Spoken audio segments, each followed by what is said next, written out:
Clovis-Sud n'est pas très connu, même à Embrun. J'ai eu l'opportunité de croiser Serge Séban, qui est ici, qui a écrit une biographie sur Clovis-Sud. Il faut savoir qu'il y a eu déjà 2 biographies qui ont été écrites, une par Vandenove, décédé, mais l'édition est épuisée, et une autre que vous connaissez peut-être mieux, de Jean-Claude Izot, mais pareil, qui est décédé, et dont la famille, pour l'instant, ne veut pas rééditer. Donc, il n'y a plus de biographie de Clovis-Sud. Et donc, la seule qui existe à ce jour, c'est celle de Serge Séban, qui vient de terminer, là, qui a écrit Clovis-Sud. Donc, on a eu l'opportunité de se voir. Donc, on a pensé, comme Clovis-Sud, qui avait été enterré à Embrun, qu'il surtout, il était le premier député ouvrier, c'est sous cet astre qu'on va le prendre aujourd'hui. Donc, d'abord de le comprendre, de le faire connaître, parce que vous verrez, c'est un personnage complètement atypique, mais c'est quand même le premier député ouvrier. Et vous verrez que la façon qu'il intervenait ça s'appelait la Chambre des députés, il y a un peu des interférences avec ce qui se passe aujourd'hui. Donc, pour la tribune, donc, je vais présenter, donc c'est Michel Sidorov, qui était réalisateur, non, qui est en retraite, voilà, qui a écrit la préface du bouquin de Serge Séban. Donc, Serge Séban, c'est bon, c'est bon, voilà, qui est parisien, et racontera comment il a fait connaissance avec Clovis-Sud, par des débuts de Chaumont. Marc Pouillet, qui est responsable de la libre pensée du 04, organisateur de cette réunion, avec Hubert Brunel du mouvement de la paix, le comité de la Reine, et moi, Jean Griet, je suis responsable de la libre pensée du 05.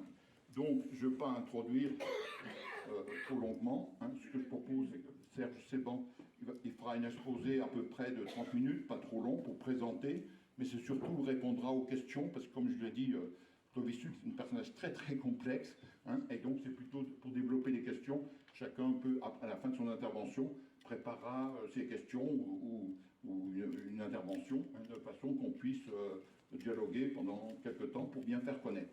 Alors, ce que je voulais dire avant de terminer, c'est que ça c'est une première, parce que là on allait un peu au hasard, parce que Clovis-Sud, comme je répète, il a été mal connu, mais là on prend l'engagement, à partir de ce jour, de faire connaître Clovis-Sud, et notamment du côté d'Embrun, c'est là qu'il était enterré, et donc on envisage, puisqu'il est mort le 11 juin 1907, tous les ans, de faire quelque chose, soit une conférence débat, soit un hommage devant son monument, c'est le paradoxe, qui est au square de l'Archevêché, lui qui a toujours été libre penseur, les contradictions de la vie. D'ailleurs, on demandera, mais je ne pense pas qu'elle acceptera, à Chantal Aimé-Hou, de transformer le square de l'Archevêché en square Clovis-Sud.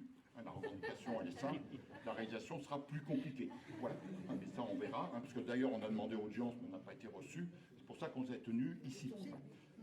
Donc on va continuer, et puis on a beaucoup de personnes excusées, parce qu'à partir du moment où on a commencé à parler de Clovis-Sud, il y en a beaucoup qui ça dit quelque chose, et donc on va essayer on a conçu une association qui est un peu en sommeil, mais qu'on va réactiver, l'association Clovis-Sud, pour faire connaître.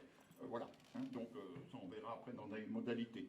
Pour terminer, avant qu'il commence le propos, j'ai relevé 3 expressions de Clovis-Sud pour bien le présenter quand il intervenait à la Chambre des députés en 1882. Il est né, à l'époque il avait 31 ans, tout seul, le seul député ouvrier. Dans un débat, il propose d'accorder aux femmes, c'est un débat sur le travail des femmes, tous les droits politiques. Une autre intervention, là, quand il faisait, parce que lui, il s'est marié civilement, et il organisait des baptêmes civils. Voilà comment il concluait ses baptêmes, quand il présidait les baptêmes civils. Il disait aux parents et aux enfants, qui étaient souvent plus âgés, la liberté n'existe plus, l'égalité est à faire, la fraternité n'est pas encore fondée.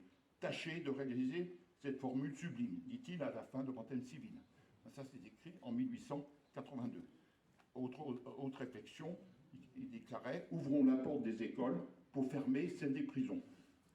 Ensuite, une autre intervention à l'Assemblée, il y a eu un socialiste russe en 1882-83 qui a été expulsé de France. Voilà ce qu'il explique.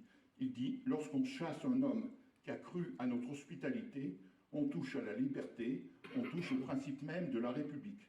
Du reste, nous sommes de ceux qui pensent que pour la France, il n'y a pas d'étrangers. Oui, messieurs, et il parlait à l'Assemblée nationale, oui, messieurs, nous sommes de ceux qui pensent qu'après la Révolution française, nous n'avons plus le droit de parler de l'étranger. Si ces propos ne sont pas actuels. Voilà. Et ensuite, il intervient contre le président du conseil qui s'appelait Jules Ferry, qui n'est pas n'importe qui, en 1883. Là, il avait 33 ans. Monsieur, vous n'avez accordé aucune satisfaction aux travailleurs. En 1905, 2 ans avant sa mort, et ça fera plaisir à plusieurs ici, il déclare dans une réunion électorale: si vous voulez être représenté par un radical, nommez un radical socialiste. Si vous voulez être représenté par un radical socialiste, nommez un socialiste. Si vous voulez être représenté par un socialiste, nommez un révolutionnaire, car après les élections, la nuance des élus s'affaiblit au fur et à mesure qu'ils approchent de Paris. Ici, il y a des gens. C'est écrit en 1885. Hein. Voilà. Embrun, enfin, en 1904, 2 ans avant sa mort, il demande aux instituteurs d'Embrun d'armer la jeunesse contre la superstition qui rôde constamment autour de nos élèves et cherche à envahir leur propre intelligence. Donc des propos toujours très actuels. Donc j'ai pris 2-3 schémas, sans développer plus, mais je pense que ça donne la nature profonde, son intérêt. Bon, c'est bien sûr c'est de l'histoire, c'est pas, mais il y a quand même des relents avec l'actualité. Voilà. Je passe la parole à Serge. Merci.